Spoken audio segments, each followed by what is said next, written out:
I wasn't doing anything inappropriate pertaining to the subject matter of this video. Where did I go wrong?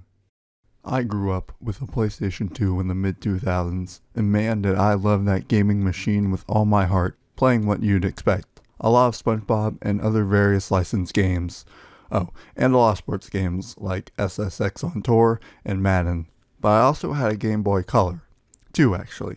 A red and a see-through purple one that I shared with my brother. I played very few games on that thing like Disney's Aladdin and 102 Dalmatians, Puppies to the Rescue, but the only one that actually mattered was Super Mario Bros. Deluxe. The first Mario game I played, I'm like 99% sure.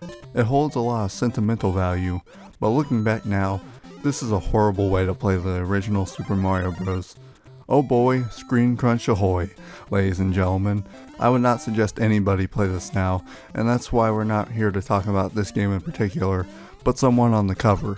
And it's a name you all know that starts with an L.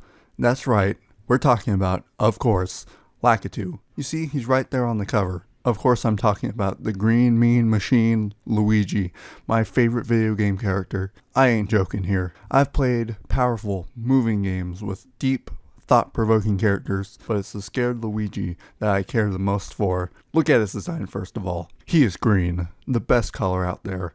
Did you know that according to dieart.org, which is an extremely credible source, it concluded that the USA's favorite color, drumroll please, blue, but green was second. The Italian Luigi first appeared in Super Mario Bros. Alongside his brother, Mario, as they exterminated animals such as crabs and turtles from the sewer pipes of Brooklyn.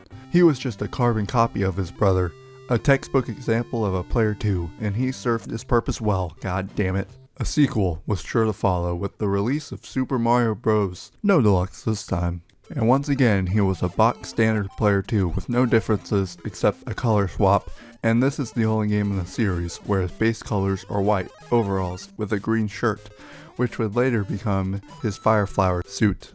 It wouldn't be until the next game, Super Mario Bros. 2, The Lost Levels, where instead of choosing between a 1 and 2 player game, there was a Mario and a Luigi game. Mario is the same as before, but Luigi starts to gain his trademark characteristics gameplay-wise, with his slippery traction and a higher jump. These characteristics are then carried over into the USA version of Super Mario Bros. 2, which used to be Doki Doki Panic. Did you know that? I bet you didn't know that. Yeah, you didn't know that, but yeah. Sadly, the next few games either revert Luigi back to just being a clone of Mario, or he isn't there regardless, no matter what some rumors on the internet may tell you.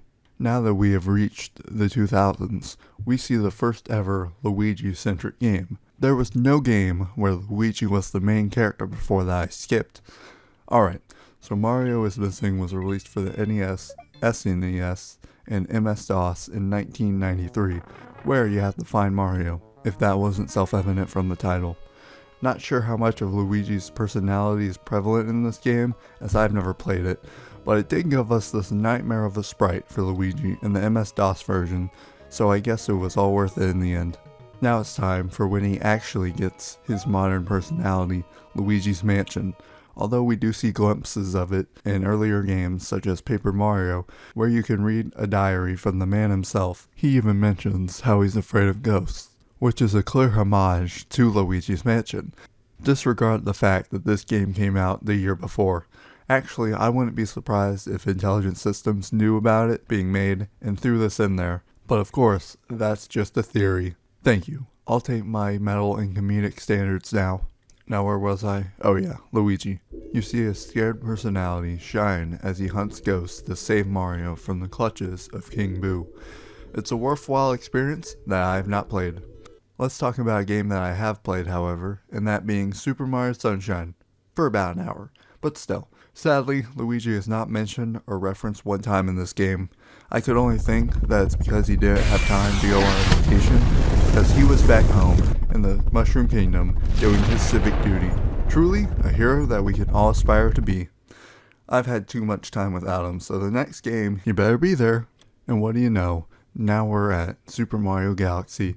Here you can play as him once you 100% complete the game as Mario, and that's something that I've done. multiple times already in my life, and probably going to do even more after this video's done.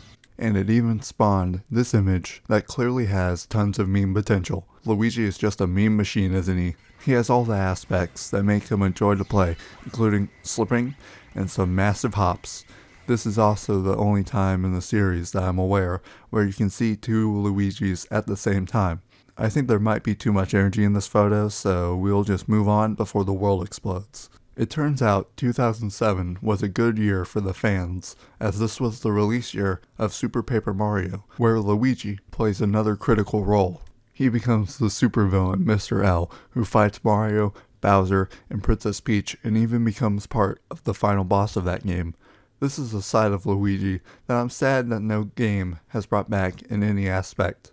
Then there's the return of the 2D Mario games, with New Super Mario Bros. And New Super Mario Bros. Wii, where Luigi is featured prominently. Moving on, we have another space adventure in Super Mario Galaxy 2, and the developers know not to keep a good thing away from the players, as we get to play as Luigi during the main campaign. Complete access to him is unlocked after the game is finished. Then we got even more games where Luigi was playable. Super Mario 3D Land, New Super Mario Bros. 2, New Super Mario Bros. U, Super Mario 3D World. All these games feature Luigi as playable. This leads us to probably the biggest event ever dedicated to the man, the Year of Luigi in 2013. Of course, this is mostly known for being one of the worst financial years in Nintendo's history, although I wouldn't say it was entirely Luigi's fault. More so due to the abysmal reception of the Wii U and its games. I'd say that all the games that were released to celebrate were actually pretty decent, those being Luigi's Mansion Dark Moon, which is a game that I enjoy, New Super Luigi U, Mario and Luigi Dream Team, and Dr. Luigi.